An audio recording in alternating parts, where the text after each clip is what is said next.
ভালোভাবে, কিন্তু এইভাবে করতেছে। আরেকজনে কেছে মুর্শিদ বাবা হুজুরি সাকি মহিমা জানেন।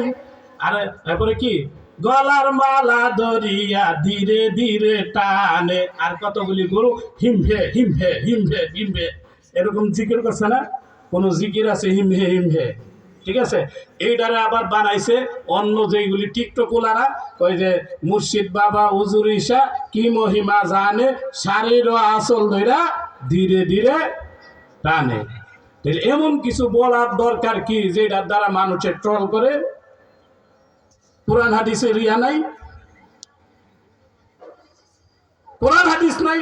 সেই জন্য দেখেন আল্লাহুম্মা, এখানের মধ্যে আল্লাহর মধ্যে মানে পুর নাই, তারপরে শুধু লাম দিয়ে উচ্চারণ করা হইলো। হুম্মার মধ্যে ওয়াজিব গুণা নাই, আবার শেষে যখন টান দেওয়া হইলো তখন এখানের মধ্যে আরেক 10 আলিফ টান 5 আলিফ টান দিয়ে দিছে, সেটার মধ্যে ভুল হইলো। আল্লাহুম্মা সল্লি আলার মধ্যে তখন এখানে কই সাল্লে গোয়ালা, সাল্লে গো গো কই ঠিক আইছে সল্লি আমলের শিখা, ঠিক না? হ্যাঁ, সল্লি আলা, এখানে সল্লির মধ্যে কোনো টান নাই, কিন্তু এখানের মধ্যে কি সাল্লির মধ্যে কি অনেক টান দিয়ে দিছে।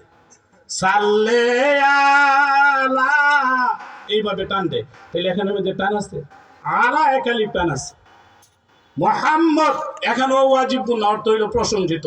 আর যদি কেউ মোহাম্মদ টান দিলে অর্থ হয় মোহাম্মদ হইল নিগৃহীত, অবদস্থ, লাঞ্ছিত, বঞ্চিত। নাউজুবিল্লাহ বলেন। চিন্তা করছেন? তাইলে অর্থ হলো প্রশংসিত।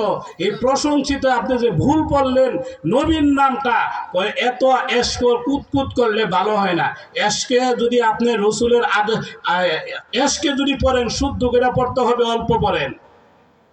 কিন্তু যদি অশুদ্ধ পড়েন রসুল কইব হ তুমি আমার আশেক, আমার নামটা উচ্চারণ করতে পারো না ভালো করে, সেটা আবার আশেক গিরি মারাইছো না, আছেন এমন? সেই জন্য মুহাম্মদ এই নামগুলি শুদ্ধ করে পড়তে হবে প্রত্যেকটা। যেটা জানেন এটা শুদ্ধ করে পড়তে হবে, যদি না জানেন তাইলে তো অন্যরকম হবে। এই জন্য অনেক দুরুদ বিভিন্নভাবে মানুষে বানায়, মানুষের বানানো দুরুদের মধ্যে শুদ্ধ করে পড়লো আল্লাহ তাআলা সওয়াব দিল, দিতে পারেন, না দিল নাই, কোনো আল্লাহরে ধরতে পারবেন না। কিন্তু রসুল সাল্লাল্লাহু আলাইহি সাল্লামের নির্দিষ্ট যে দুরুদ শরীফগুলি আছে ওইগুলি যদি আপনি পড়েন, আল্লাহর রসুলই বইলা দিছে যে ওয়াজাবাত লাহু শাফাআতি, সুবহানাল্লাহ, ঠিক না? আল্লাহুম্মা সাল্লি আলা মুহাম্মদ ওয়া আলা আলি মুহাম্মদ ওয়া আনজিলহুল মাকাদাল মুকাররাবা ইনদাকা ইয়াউমাল কিয়ামা।